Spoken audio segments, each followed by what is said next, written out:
Okay. So those are sort of my 3 points, which is give consumers exactly what they want or somebody else will. Data lets you do this and digital lets you do this in a pretty powerful way. Digitize and reimagine your operations. Go further than you think you should.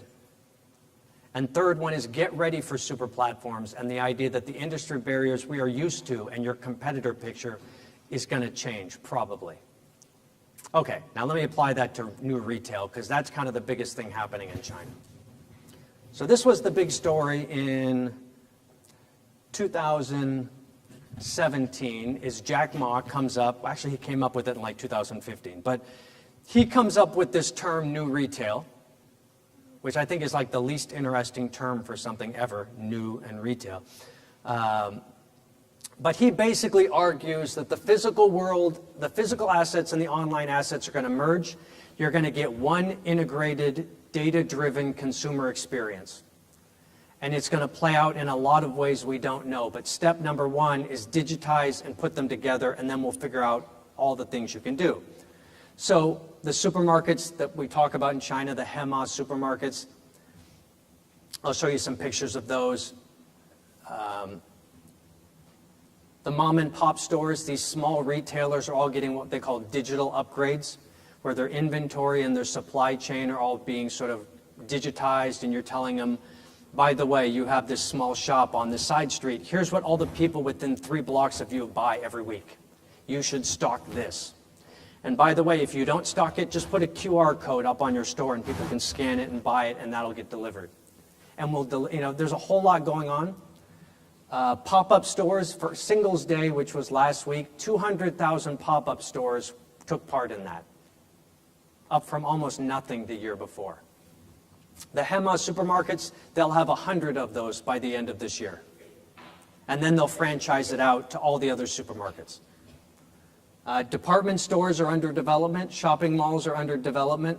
Hotels are under development. I'll show you some pictures. People have seen this. This is the supermarket in Shanghai. The most popular item is the seafood.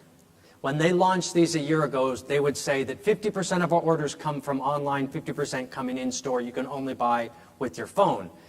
That number is now 60 to 70% of the orders are coming in online only, outside of the store.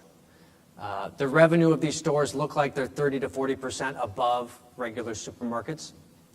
And you go up and you scan these are lobsters, I think. You scan the lobsters with your phone. It tells you where they were caught. It tells you the supply chain, which in China is a big deal because food scandals are very common. It tells you what you should have this with. It suggests a bottle of wine with this. It gives you a recipe. Have you thought about this type of recipe? Here's 4 more items you can buy to make that. It tells you, in theory, oh, by the way, your son has a gluten allergy. You should not have this because it knows your family as well.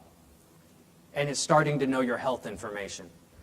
Would you like a movie with this? We know that you watch a lot of Daredevil. It's all sort of coming together at the point of walking around the store. And all of these stores serve a radius of about 2 to 3 kilometers where they can deliver within 30 minutes. And they also serve as a logistics hub for stuff that you buy other places. You can pick them up there. And it's increasingly becoming a service center where they have massage, beauty treatments, all these things, cook your food for you while you wait. So these supermarkets are becoming e-commerce sites, service centers, and logistics hubs at the same time. And they're awesome. They've just started, this is from last week, they've just started putting restaurants that have robots in them. So there's restaurants in these supermarkets, and now they have the little robots that buzz around the thing and come up to you and give you your food. It's kind of a gimmick, but it is pretty fun, actually. The inventory, this is also within the supermarket. So they have these robots that can make drinks, they can make cappuccinos, they can pour you like a Jack and Coke, and they can stock things and move things onto trays. They're rolling this out right now. This is Jingdong's headquarters in Beijing. They're building 3 of these. This is the first one. There's another one going to the right. There's another one going to the left. Like, I get this question a lot. Isn't e-commerce slowing down in China? Isn't e-commerce slowing down? U.S. trade situation, blah, blah, blah. This company has 160,000 employees. In 2011, it had about 10,000 employees. At the start of this year, it probably had 120. They've added 30 to 50,000 employees this year. Their revenue is 10 times what it was 5 years ago. Like, it's not slowing down. And they're building, that building's already full. They're building one to the right and one to the left. This one holds like 20,000 people. They've got these little machines running around. They're building these things in-house. They have a robotics lab in Beijing. They're building their own drones in-house. They have a drone fleet north of Shanghai. It's not totally clear what they're using these for. I think it's mostly logistics at this point, because these things can hold like 150 kilograms. So the natural question is, can I ride one of the drones? And they said no. Cashierless stores. This is kind of something you hear in the US now, cashierless, Amazon Go. This is like so last year. Cashierless stores were 2017. They've prototyped these, they've figured it out. You walk in, it scans your face, you take what you want. They're rolling these out. This is kind of last year. No offense, but it's, you know. I'm an American, so I can make fun of the Americans. Automated warehouses, these are rolling out. What's coming next? Wait, where's my slide? The other video?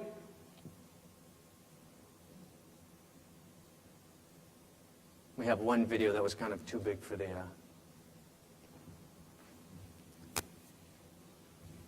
Well, we'll see if that happens. Okay.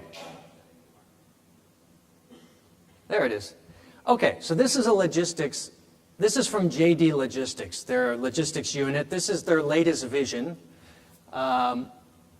Basically automated warehouses. I think we see this a lot. We see Cainiao doing this. We see Amazon doing this. Automate the warehouses. But this is what they at least envision. The warehouses then go through some sort of tubes or transport system.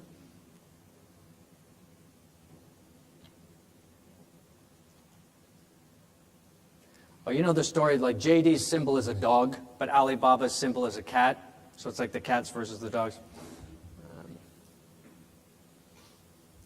But the idea is the warehouses will connect directly with the cashierless stores and automatically supply them. Other of these will go to their autonomous vehicles, which you could have in business parks. They're hard to do downtown, but you can have them in business parks today, and they work pretty well.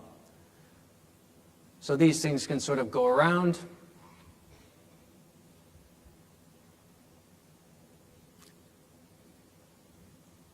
Whoop, I think we lost our... Oh, the other one goes to the drones. But I mean, this is their vision. We'll see how far they go along this path. But it's pretty, I mean, you can kind of see where it's going. On-demand delivery. Whatever you need, when you need, where you need it, right now.